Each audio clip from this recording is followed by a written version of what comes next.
authenticity, just sort of, if you know who to talk to, whether it's reaching out to NAHAC and getting the right contact, or if someone tells you, oh, talk to this person, and once you get in the room with that person and start talking, being authentic, being open, recognizing that there's a deep history and not all of it is easy to discuss, and that during the course of developing the relationship, there will be some of those barriers, some of those kind of challenges that are not going to be easily answered, in one sit down.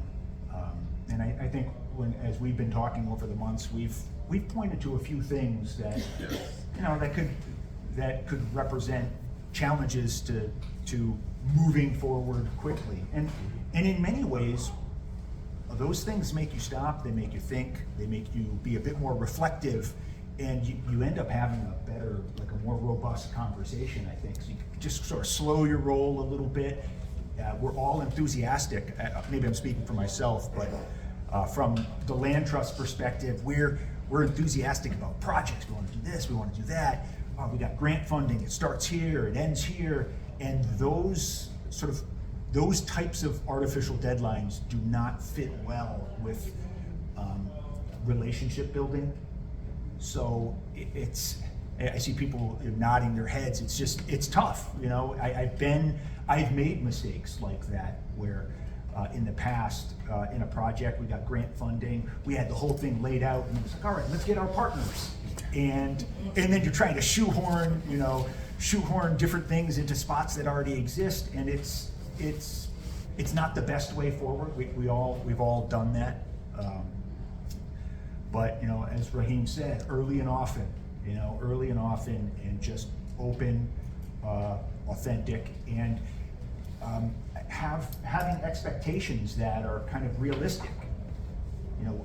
We all have our jobs, we have our roles, and we look at the amount of time that we have to spend on things. We say, this is a priority for me, and I'm going to set aside this amount of time.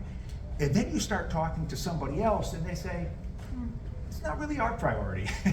So, anyway, Rahiem, do you have anything you want to add to that? I will say he's being very modest now.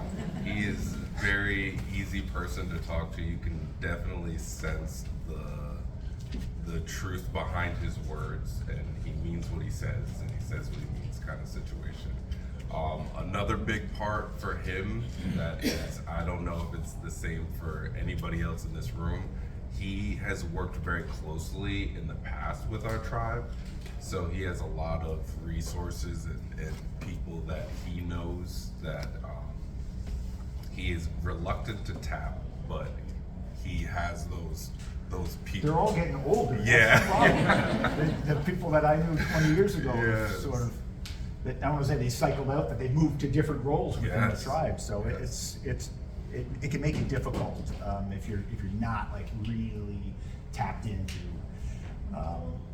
the people who are there That's now. true. But yeah, I don't know. Maybe. That's very true. And to his point earlier about the timing of everything, my experience, and it's a very brief experience with internal tribal timelines, is a lot slower than external timelines.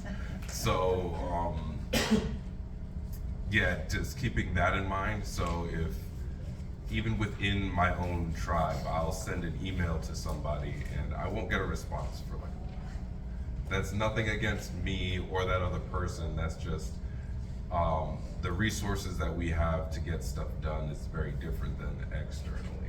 So like my department is, I'm in a department that it's two combined to one. So our technical title is Natural Resources Protection / Regulatory Affairs.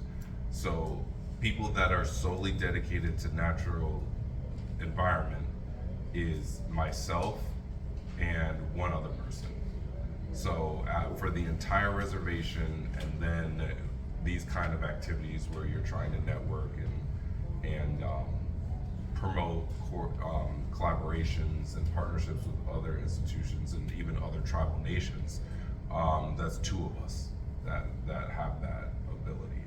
Whereas I'm sure, at least in the state or town level, they have teams dedicated to certain tasks. Maybe not the environment, but certain tasks they have way more resources to devote to these kind of activities.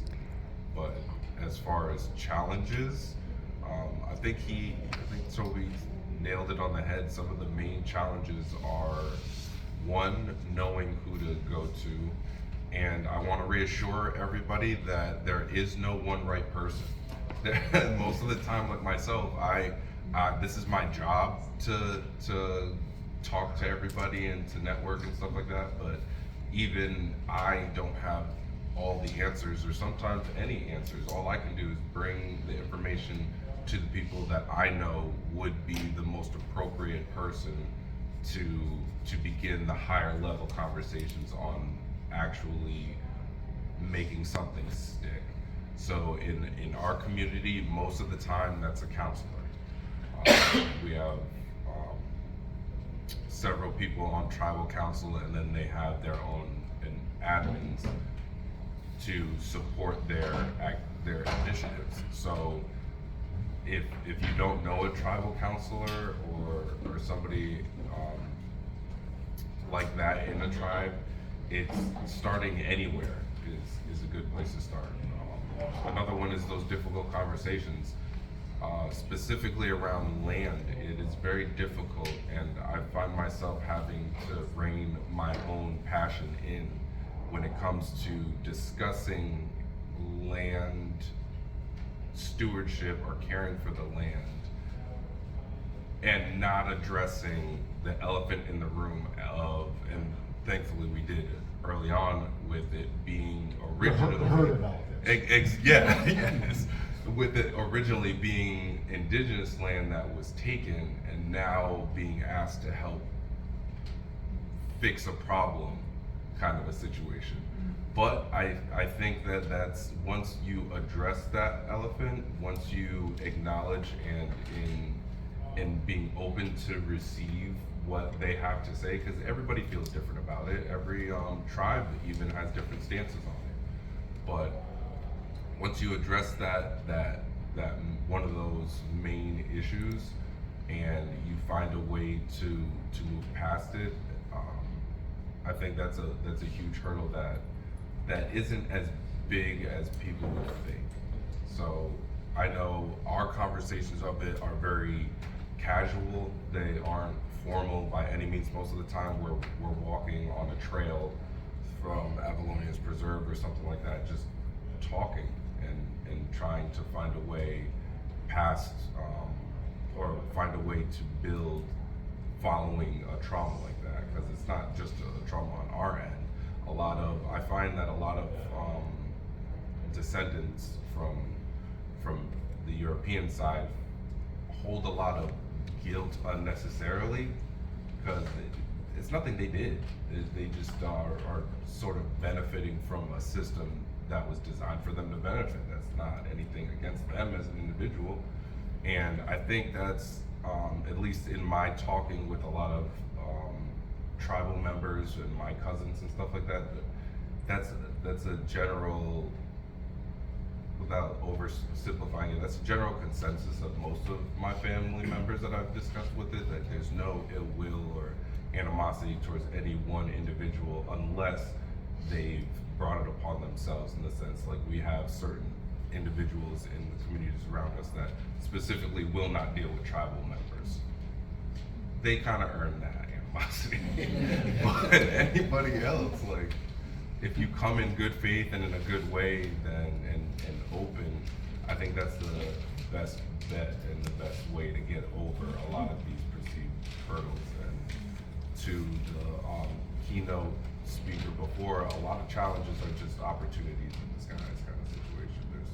There's the more creative you can be in your thinking and in your openness to receive what they're saying is the best way to